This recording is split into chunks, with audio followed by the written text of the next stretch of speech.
نحمده ونصلي على رسوله الكريم أما بعد فأعوذ بالله من الشيطان الرجيم بسم الله الرحمن الرحيم الحمد لله رب العالمين سورة البقرة آیت نمبر 58 السلام علیکم ورحمۃ اللہ وبرکاتہ۔ جی کیا حال ہے آپ سب کے؟ اللہ رب العزت ہم سے نیکی کے کام، دین کے کام، خیر والے کام لے لے اور ہمیں استقامت نصیب عطا فرما دے، آمین ثم آمین۔ جیسے ہے کہ ہم بنی اسرائیل کے معاملے کو جہاں پہ پڑھ رہے ہیں اور پھر حضرت موسیٰ علیہ السلام کی تورات کے معاملے میں بھی سارے بات چل رہی ہے، اسی کو آگے لے کر اللہ تعالیٰ فرما رہے ہیں کہ جب بنی اسرائیل کو حکم دیا، یہاں پہ وَإِذْ قُلْنَا ادْخُلُوا، اور جب کہا گیا اور پھر وہی ٹائم کو دہرایا جا رہا ہے کہ وَإِذْ قُلْنَا ادْخُلُوا، اور اس وقت کو یاد کرو جب ہم نے کہا داخل ہو جاؤ هذه القرية، اس بستی میں داخل ہو جاؤ، اس میں جہاں سے چاہو خوب کھاؤ، حیثو جہاں سے چاہو، شئتم بھر بھر کے کھاؤ، کوئی ڈائٹنگ نہیں کرنی، کوئی کچھ نہیں کرنا، بلکہ جب پہلے ذکر آیا نا اس پہلی آیت میں، پچھلی آیت جو تھی کہ پاک رزق، طیب پاک رزق، تو پاک رزق جتنا مرضی کھائیں اس سے کوئی نقصانات نہیں ہوتے۔ پھر آگے اسی کو مزید اللہ تعالیٰ فرما رہے ہیں شئتم راغدان، خوب پیٹ بھر بھر کے کھاؤ جہاں سے دل چاہے تمہارا۔ اور پھر کیا حکم دیا اس کے ساتھ کہ بستی میں داخل ہونا، لیکن ایک تھوڑا سا اس کو ساتھ حکم بھی لگایا، کیسے داخل ہونا؟ دروازے میں سے سجدہ کرتے ہوئے، ادخلوا الباب سجدا، سجدہ کرتے ہوئے، مطلب یہ نہیں کہ آپ نے سجدہ ہی کر دینا ہے، زمین کے اوپر سجدہ کرتے ہوئے داخل تو نہیں ہوا جا سکتا نا۔ اس کا مطلب یہ تھا کہ ادب کے ساتھ، ادب کے قرینے کے ساتھ، تمیز کے ساتھ، اپنی عروج ملنے پہ اکڑنا نہیں، بلکہ عاجزی اور انکساری کے ساتھ اس میں داخل ہو جاؤ۔ تفسیر میں تھوڑا سا میں آگے بتاتی ہوں۔ وَقُولُوا حِطَّةٌ نَغْفِرْ لَكُمْ، اور کیا کہو ساتھ میں، ایک تو عاجزی کے ساتھ داخل ہو اور پھر کیا کرو، عاجزی کے ساتھ داخل ہونے کے ساتھ الفاظ عطا کرو، حِطَّةٌ حِطَّةٌ، کہ اے اللہ ہمیں معاف کر دے۔ جیسے ہم کہتے ہیں ہم لوگ بولتے ہیں نا اغفر لی، مغفر لی، اور اسی طرح سے الگ الگ الفاظ، واعف عنی، کہ اللہ تعالیٰ مجھے معاف کر دے، یا استغفر اللہ اس طرح سے پڑھتے ہیں نا۔ یہ الفاظ کا معنی یہی ہے کہ تم استغفار کرتے ہوئے اللہ تعالیٰ سے اس بستی میں داخل ہو جاؤ۔ ساتھ ہی اللہ تعالیٰ فرماتے ہیں جب ان الفاظوں کا استعمال کرو گے تو میں کیا کروں گا، میں کر دوں گا نغفر لو، میں اس کو معاف کر دوں گا، لکم تمہارے لیے، خطایاکم جو تم نے پچھلی تمام خطائیں کی ہیں وہ میں معاف کر دوں گا۔ دیکھیں کتنا خوبصورت غفور الرحیم اللہ تعالیٰ ہے کہ ساتھ ہی اللہ تعالیٰ نے کہا ہے کہ تکبر نہ کرنا، بلکہ داخل ہو جانا اس بستی کے اندر مغفرت کے طریقے کے ساتھ، احسان مندی کے طریقے کے ساتھ، اور پھر وَسَنَزِيدُ الْمُحْسِنِينَ، اور پھر انشاءاللہ تمہیں اس سے زیادہ اللہ تعالیٰ نوازیں گے۔ یہ ڈیٹیل جو ہم 2-3 لائنوں میں بیان کرتے ہیں، اس کے اندر پورے واقعات موجود ہوتے ہیں۔ اب تھوڑا سا پھر میں پیچھے ساری جو بات ہے وہ پھر سے بیان کرنا چاہوں گی کہ بنی اسرائیل کے صحرائے سینا میں آنے اور تورات عطا کیے جانے کے بعد حضرت موسیٰ علیہ السلام ہی کے زمانے میں انہیں ابھی جہاد کا اور قتال کا حکم نہیں ہوا تھا، لیکن اس سے پوری قوم نے کیا کیا، انکار کیا۔ جب ان کو یہ حکم ہوا نا کہ آپ جہاد کریں، قتال کریں، تو وہ پوری قوم جو مشقت میں تو پڑنا ہی نہیں چاہتی تھی، انہوں نے کہاں بات ماننی تھی، انہوں نے فوراً سے پہلے انکار کر دیا۔ یہ جب تورات ملی حضرت موسیٰ علیہ السلام کو، جو ہم پہلے پڑھ چکے ہیں، پھر اللہ تعالیٰ نے ان پر یہ سزا کے طور پر یہ بات مسلط کر دی کہ یہ 40 برس تک اسی صحرائے سینا میں بھٹکتے رہیں گے۔ اللہ تعالیٰ نے فرمایا اگر یہ ابھی جہاد اور قتال کریں گے تو پورا کا پورا فلسطین جو ہے وہ ان کی فتح کا ان کو میں دے دوں گا، ان کو فتح حاصل کرا دی جاتی، لیکن چونکہ انہوں نے بزدلی دکھائی، لہذا اب ان کی سزا کے طور پہ جو سورۃ المائدہ کے اندر یہ دیکھیں آیت آ رہی ہے نا، فَإِنَّهَا مُحَرَّمَةٌ عَلَيْهِمْ 40 سَنَةً یتیہون فی الارض، یعنی ارض فلسطین جو ان کے لیے ارض موعود تھی وہ 40 برس تک، اسی 40 سال تک اس کے ان کے لیے مطلب وہ منع کر دی گئی، ان کے لیے حرام کر دی گئی۔ اب یہ 40 سال تک اسی صحرائے سینا میں بھی رہیں گے، اور اسی عرصے میں ایک نئی نسل پیدا ہو گئی۔ اور کیا ہوا اس 40 سال کے عرصے میں؟ یہ ہو گیا ان کے ساتھ ایک اور معاملہ کہ اسی دوران حضرت موسیٰ علیہ السلام کا بھی انتقال ہو گیا، حضرت ہارون علیہ السلام کا بھی انتقال ہو گیا، تو یہ پوری کی پوری جو پچھلی بڑی نسل تھی کہنے کہ وہ ختم ہو گئی۔ اس عرصے میں ایک نئی نسل پیدا ہوئی، اور وہ نسل جو نسل مصر سے جو غلامی کے طور پر وہ داغ میں اٹھی تھی، آپ جانتے یہ جو پچھلی جو قوم تھی، حضرت موسیٰ علیہ السلام کو غلامی سے چھڑایا، فرعون کی غلامی سے چھڑایا، پھر اپنے ساتھ لے کے چلے، تو وہ تو ساری غلامی کی طرف سے اٹھی تھی نا، وہ پوری کی پوری ختم ہو گئی۔ مطلب کہ اب نئی جو نسل تھی آگے سے ان کے بچے، اور وہ پھر آگے 40 سال کا عرصہ تھوڑا نہیں نہ ہوتا، تو غلامی کا یہ جو اثر ہوتا ہے نا، یہ غلام قوم کے اندر اخلاق اور کردار کی کمزوریوں میں پیدا ہونے والی معاملات وہ ان کے اندر رہتے ہی رہتے ہیں۔ بہرحال یہاں پر جو بات سمجھنے والی ہے کہ جو نسل پیدا ہوئی وہ صحرائی میں ہی پروان چڑھی تھی، اسی ایریا میں ریگستانی ان سب معاملات کو جانتی تھی، وہ ایک نسل آزاد تھی، لیکن یہ اس کا بڑا اچھا کمال تھا، اور ان کمزوریوں سے وہ نسبتاً پاک تھیں، ان کے جذبے زیادہ بلند تھے، ہر وقت ہر بات پہ وہ تو انکار کرتی رہتی تھی نا حضرت موسیٰ علیہ السلام کے ساتھ جو دوسری پہلی قوم تھی، ان کے آباء و اجداد یوں کہہ لیں۔ تو بنی اسرائیل کی اس نئی نسل نے حضرت موسیٰ علیہ السلام کے جو ایک خلیفہ تھے یوش بن نون، تورات میں ان کا نام یوش ہے، جس کو وہ جوشا کہتے ہیں،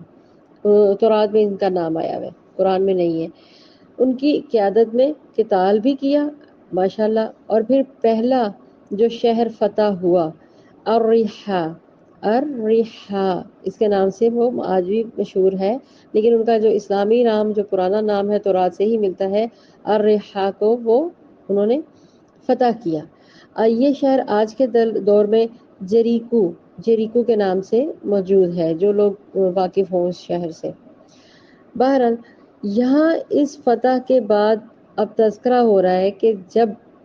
تم نے کہا تھا اس شہر میں فاتح کی حیثیت سے داخل ہو جاؤ، تو پھر جو کچھ نعمتیں ہیں اللہ تعالیٰ کیا فرماتے ہیں کہ میں تمہیں وہ ساری کی ساری زیادہ سے زیادہ دوں گا، ابھی تو تم یہاں پہ خوب کھاؤ پیو، جہاں دل چاہتا ہے جو مرضی کرو، لیکن شہر کے دروازے سے سجدے میں داخل ہوتے ہوئے داخل ہونا۔ الٹا انہوں نے کیا کیا؟ انہوں نے مذاق بنا دیا، مطلب یہ جھک کر داخل نہیں ہوئے بلکہ اپنی سرینوں کے بل داخل ہوئے۔ سرین کہتے ہیں جیسے ہم نماز میں بیٹھتے ہیں نا تحیات میں، تو اپنے سرین کے بل بیٹھتے ہیں نا، اپنے ہپس کے اوپر ایسے پاؤں رکھ کے ایسے سرین، تو یہ اپنی ہپس کو کہہ لیں کہ گھسیٹتے ہوئے، جو روایات سے ہم لوگوں نے پڑھا، مذاق الٹا کیا، سر نہیں جھکایا بلکہ گھسیٹتے ہوئے داخل ہوئے، اور حتیٰ کہ الفاظ بھی تبدیل کر دیے، حتاتن کی بجائے ہنتاتن نون لگا دیا بیچ میں، اور اس کا مطلب ہے کہ ہمیں گندم دو، ہمیں گندم دے، ہمیں گندم دو، مطلب ہمیں مغفرت نہیں چاہیے، لفظ تھا ہتوا کے ساتھ، تو انہوں نے کیا کر دیا؟ نون بنا دیا، انہوں نے اس کا معنی ہی بدل دیا۔ اس لیے قرآن کی اصطلاحات میں جب ہم آپ کو تجوید کرواتے ہیں پڑھاتے ہیں، تب بھی کہا جاتا ہے کہ الفاظوں کو بگاڑ کر نہ بولیں یا اپنی مرضی سے ادا کرنے کی کوشش نہ کریں، پراپرلی تجوید سے پڑھیں، سیکھیں اور بولیں، کیونکہ معنی کیا سے کیا ہو جاتا ہے۔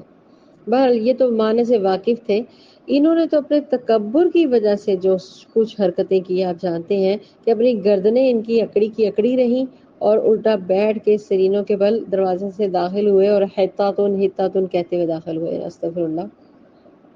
پھر اس کا نقشہ میں آپ کو اس طرح سمجھاتی ہوں کہ یہ جگہ کون سی ہے. یہ جگہ ہے آلموسٹ کہا جا سکتا ہے، باقی تو ہر بات اللہ تعالیٰ ہی صرف بہتر جانتے ہیں. اس کو ہم اس طرح سمجھیں کہ یہ فتح تم پر، اس کا نقشہ میں بتانے لگی تھی کہ اس کا جو نقشہ ہے نا وہ ہمیں رسول اکرم صلی اللہ علیہ وسلم کی شخصیت پر ہمیں نظر آتا ہے. کیسے کہ یہ حکم جب آتا ہے کہ حتاتن کرتے ہوئے، تو جب فتح مکہ کا واقعہ ہوا، جب ان لوگوں نے اتنا ظلم کیا کہ حضرت محمد صلی اللہ علیہ وسلم کو مکہ سے ہی نکال دیا، لیکن جب فتح ہوئی، فتح مکہ جسے کہا جاتا ہے، جب فتح ہوئی تو پھر آپ صلی اللہ علیہ وسلم کو تو سب سے زیادہ غرور کے ساتھ، اکڑ کے ساتھ اپنی سر اونچی کر کے یوں کہہ لیں کہ جانا چاہیے تھا، داخل ہونا چاہیے تھا اس دروازے سے، جبکہ انہوں نے انعام ملنے پہ، عزت ملنے پہ، مقام ملنے پہ، فتح، پہلی فتح، اتنی بڑی فتح، سبحان اللہ، اس کے اوپر بھی اپنی پیشانی کو، سر کو جھکایا ہوا تھا. ان کی داڑھی جو تھی ان کی گردن کے ساتھ یوں کہہ لیں کہ اس طرح جھکایا تھا جیسے وہ رکوع کر رہے ہوں. اس طرح داخل ہوتے ہوئے وہ مکہ کے دہلیز سے، دروازے سے اندر داخل ہوئے. سبحان اللہ، سبحان اللہ. مطلب آپ کی پیشانی مبارک اس کی گردن کے ساتھ جڑی ہوئی محسوس ہو رہی تھی. تو یہ وقت ہوتا ہے جب آپ فاتح اور تکبر اور اس طرح کے معاملات میں اپنے آپ کو محسوس کرتے ہیں. لیکن جو بندہ مومن ہوتا ہے نا، میں آپ کو بتاؤں، اس کا یہی طرز عمل ہوتا ہے. اس کو انعام ملنے پر وہ شکر، الحمدللہ. اور پھر بھی اللہ تعالیٰ سے یہ کیا کہتا ہے کہ اللہ تعالیٰ مجھے دین پر رکھا ہے تو مجھے ثابت قدمی بھی نصیب عطا فرما، ہے نا یہ دعا. تو لہذا بات ہے ہو رہی تھی یہاں پہ کہ انہیں حکم ہوا تھا قولوا حطاتن، کہتے جاؤ مغفرت کے ساتھ کہ تمہیں مغفرت دوں گا اور آپ کو میں معاف کر دوں گا. تو لہذا حط، یحط، مطلب ہا اور طوا جس طرح ہوتا ہے نا، حط کا مطلب عربی گرامر میں ہوتا ہے کہ پتوں کا جھڑنا. ایک درخت کے اوپر سے جب پیلے زرد پتے ہوتے ہیں تو وہ جھڑ جاتے ہیں، تو وہ حطاتن میں آنا اس کے معنی میں آ جاتے ہیں. پھر ان کے گناہ ان سے جھاڑ دیے جاتے ہیں اور نئے پھر خوبصورت پودے، پھل پھول نکل آتے ہیں. تو یہ انہوں نے کیا کیا، ہنتاتن، انہوں نے معنی ہی بدل دیا. تو پھر بنی اسرائیل کے اندر اس تکبر اور سرکشی کی پیداوار آپ جانتے ہیں وہ شروع سے تھی، کیونکہ وہ بنی اسرائیل جو ہے، ہم سارا یہی پڑھ رہے ہیں کہ اخلاق اور کردار کے اعتبار سے یہ گر چکے ہوئے تھے بہت زیادہ. اللہ تعالیٰ کے عذاب کے مستحق بھی بن چکے ہیں. کتنی دفعہ آپ جانتے ہی ہیں، پڑھ بھی چکے ہیں اور آگے بھی انشاءاللہ پڑھیں گے. نغفر لکم خطایاکم، دیکھیں اتنی بڑی بات اللہ تعالیٰ فرما رہے ہیں کہ ہم تمہاری خطائیں معاف کر دیں گے. یعنی ہم پہلے جو نافرمانیاں تم کر چکے ہو اس کو درگزر کر کے اس کو معاف کر دیں گے. اور پھر اللہ تعالیٰ کیا فرماتے ہیں، وَسَنَزِيدُ الْمُحْسِنِينَ، جلد ہی ہم نیکی کرنے والے کو، محسن کہتی ہے جو نیکی کرتا ہے، جو احسان کرتا ہے لیکن جتلاتا نہیں. یہ یاد رکھیں، محسن جو ہوتا ہے وہ جتلانے والوں میں سے نہیں ہوتا، وہ نیکی کرتا ہے اور ایسے درگزر کر دیتا ہے اپنی نیکیوں سے جیسے کچھ ہوا ہی نہیں. اور اسی طرح سے بڑے بڑے ماشاءاللہ نیکیاں جیسے صحابہ اکرام نیکیاں کرتے تھے اور عاجزی اور انکساری کے ساتھ. پھر بھی یہ کہ اللہ تعالیٰ ہماری یہ دعاؤں کو، ہمارے کام کو پسند فرما لے اور ہمیں جو آپ صلی اللہ علیہ وسلم ترغیب دلا رہے ہیں، جو تربیت کر رہے ہیں، ہم اس کے اوپر پورا کرنے کی کوشش کریں. تو لہذا احسان کرنے والوں سے وہ لوگ مراد ہیں جو ہر حکم پر حسن خوبی کے ساتھ، اسلوبی کے ساتھ اس کو پورا مکمل کرتے ہیں، نہ حکم کو بدلتے ہیں جیسے کہ یہ ان کو جو بھی حکم دیا جائے یہ اس کو بدل دیتے تھے، نہ وہ کام میں نقص نکالتے ہیں، بلکہ احسان کرنے والوں کو زیادہ دینے سے مراد ان کے حق میں زیادہ دینا ہے. ان کے مطالبات اللہ تعالیٰ خود بخود پورے کر دیتے ہیں، ان کی کمی بیشیاں اللہ تعالیٰ خود پوری کر دیتے ہیں. اللہ تعالیٰ خود ان کو دنیا میں اور آخرت میں بھی انشاءاللہ اتنی عزت نہ دیتے ہیں، اتنی عزت دیتے ہیں کہ ہمیں سمجھ نہیں آتی کہ یہ بندہ اچانک اتنا فیمس کیوں ہو گیا. یہ میں فلموں کی بات نہیں کر رہی، دینی اعتبار سے آپ بھی جانتے ہیں کہ آپ کے معلم آپ کے لیے پسندیدہ بن جاتے ہیں آپ کی نظروں میں ان کا احترام اتنا رتبہ بڑھ جاتا ہے کیونکہ وہ آپ کو دین کی دعوت دین یا داعی رسول اللہ نظر آتے ہیں۔ سبحان اللہ۔ تو اللہ تعالیٰ یہ فرماتے ہیں کہ میں ان کو نہ صرف نوازوں گا بلکہ ان قریب ان کو زیادہ دوں گا، جیسے کہ فتح مکہ کے بعد پھر وہی مثال دوں گی کہ فتح مکہ کے بعد جب اصل میں جب اللہ تعالیٰ نے ان کی مدد فرمائی تو پھر مسلمان پوری دنیا میں چھا گئے۔ آپ صلی اللہ علیہ وآلہ وسلم کے صحابہ اکرام نے ہر جگہ جہاد اور قتال اور اپنے اخلاق اور اپنی تربیت اور اس طرح سے اپنی ذمہ داریوں کو نبھایا کہ تمام کا تمام مکہ، تمام کا تمام سعودیہ عرب اور ایران، عراق، آپ سب جانتے ہیں یہ سب فتح ہونا شروع ہو گئے، اور پھر ہر جگہ پر مسلمانوں کا مطلب پاک نام لا الہ الا اللہ ہر طرف گونج اٹھا، اور اللہ تعالیٰ نے حضرت محمد صلی اللہ علیہ وآلہ وسلم کو اتنی زیادہ تکلیفوں کے باوجود دیکھیں ان کو سرخرو کیا، اور آج تک ہم سب کے لیے ہماری جانیں قربان، ہماری ہر اولادیں، ماں باپ، ہم خود، ہماری سب کچھ قربان اپنے نبی کرم صلی اللہ علیہ وآلہ وسلم کی ذات اقدس و مقدس پر ایک مرتبہ درود پڑھ لیں۔ ہو دیکھیں اللہ تعالیٰ نے رہتی دنیا تک محمد صلی اللہ علیہ وسلم کا نام بلند کیا، حتیٰ کہ درود بھیجا گیا قرآن میں اور کہا کہ میں بھی درود بھیجتا ہوں، یہ اللہ کی سنت ہے اور تم بھی درود بھیجو۔ سبحان اللہ۔ تو مقصد ہے بنی اسرائیل کی قوم اور ان کی اخلاقیات اور ان کے عمل کو سمجھ کر ہم نے ہر ایک آیت کو یہ نہیں سمجھنا کہ یہ ان کے لیے تھی، نہیں، یہ ہمارے لیے قرآن ہدایت ہے، وصیت ہے، نصیحت ہے، اس سے سبق حاصل کیا کریں۔ کہیں ہمارے اندر وہ غرور، وہ اکڑ، ہر بات کو نہیں کرنا، ہر بات کا انکار کرنا، ہر بات پہ تو میں کرنا والا حرکات تو نہیں۔ اللہ غفور الرحیم ہمارے تمام ظاہر چھپے ہوئے دانستہ جو بھی ہیں معاملات اللہ تعالیٰ ان کو معاف فرما دے۔ اللہ تعالیٰ ہم سب کو امت مسلمہ کو بخش دے، آمین ثم آمین۔ وآخر دعوانا ان الحمد للہ رب العالمین۔